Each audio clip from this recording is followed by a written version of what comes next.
নমস্কার বন্ধুরা, আমার চ্যানেলে তোমাদের সবাইকে জানাই স্বাগত। তো আজকে আমি ফিরে এসেছি আরও একটা রেসিপি নিয়ে। তো তোমরা দেখতেই পাচ্ছ, আজকে আমি তোমাদেরকে বানিয়ে দেখাবো ডিম পটল, মাছের ডিম দিয়ে পটলের এই রেসিপিটা তোমাদের সাথে আজকে আমি শেয়ার করব। তো এই ভিডিওটা তোমরা পুরোটা প্রথম থেকে শেষ পর্যন্ত একটু স্কিপ না করে দেখতে থাকো। তো চলো বন্ধুরা, এই রান্নাটা আমি কিভাবে করছি তোমরা সেটাই দেখতে থাকো।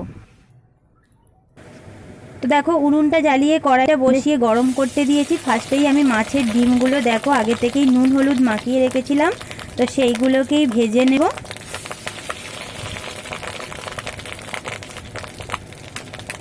তো দেখতেই পাচ্ছ কিভাবে ফাটছে মাছের ডিমটা দেওয়ার পরে। তো দেখো আমি একটা পিঠ উল্টে নিয়েছি, তেলগুলো পুরো ফেনা ফেনা হয়ে গিয়েছে মাছের ডিমটা দেওয়ার পরে।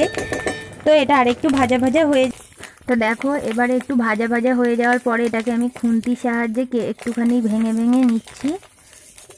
এইভাবে দেখো আমি ভালো করে এগুলোকে ভেঙে নিয়েছি আর অনেকটাই ঝুড়ো ঝুড়ো করে নিয়েছি। তো এটা ভাজা হয়ে গিয়েছে, এবার এটাকে চলো তুলে নিই। তো দেখো আবার কড়াইতে আমি তেল দিয়ে নিয়েছি, এবারে পটলগুলো ভেজে নেব।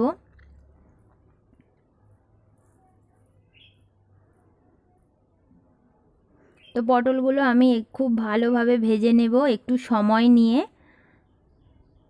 তো এবার এর মধ্যে দিয়ে দিচ্ছি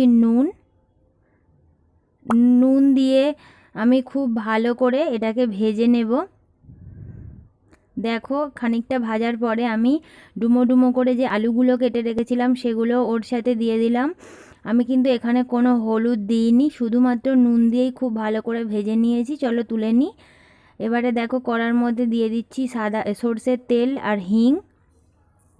এবারে দিয়ে দিলাম পেঁয়াজ কুচি, টমেটো কুচি।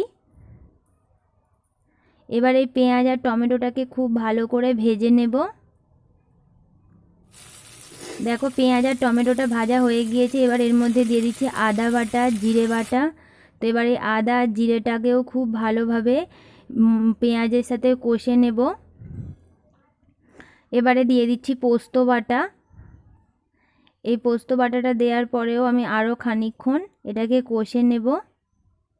মশলাটা কিন্তু একটু সময় নিয়ে ভালো কষিয়ে নিতে হবে।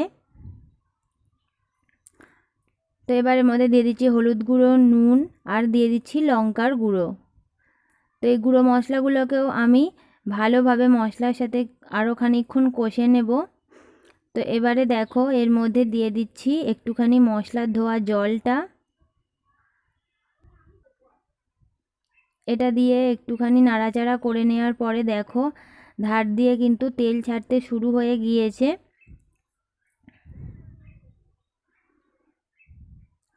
তো দেখো এবার এর মধ্যে আমি ভেজে রাখা আলু আর পটলটাও দিয়ে নেব।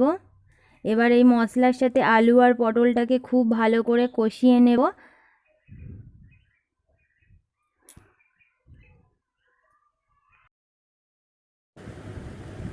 তো দেখো এইভাবেই আমার মশলাটা ভালো করে মানে আলু আর পটলের সাথে কষানো হয়ে গিয়েছে। তো এবার এর মধ্যে দিয়ে দিচ্ছি জল।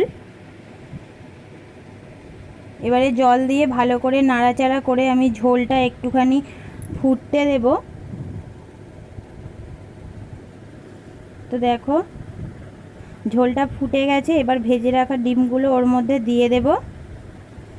দিয়ে খানিকটা নাড়াচাড়া করে এবারে ঢাকা দিয়ে, তো দেখো খানিকক্ষণ পরে ঢাকাটা খুলে দেখছি আমার আলুগুলো খুব ভালো করে সেদ্ধ হয়ে গিয়েছে আর জলটাও শুকিয়ে গিয়েছে। চলো এটাকে ঢেলে নিই।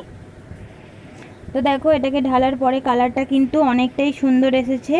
তো তোমাদের কেমন লেগেছে অবশ্যই আমাকে কমেন্টে জানিও। আর যদি ভালো লেগে থাকে ভিডিওটা অবশ্যই তাহলে আমার চ্যানেলটাকে সাবস্ক্রাইব করে পাশে থাকা বেল আইকনটিটাকে ক্লিক করে দিও। আর অবশ্যই ভিডিওতে একটা লাইক করে দিও, কমেন্ট করে দিও আর শেয়ার করে দিও। তো আজকের ভিডিওটা এই পর্যন্তই রাখছি, ফিরে আসছি আরও একটা নতুন রেসিপি নিয়ে।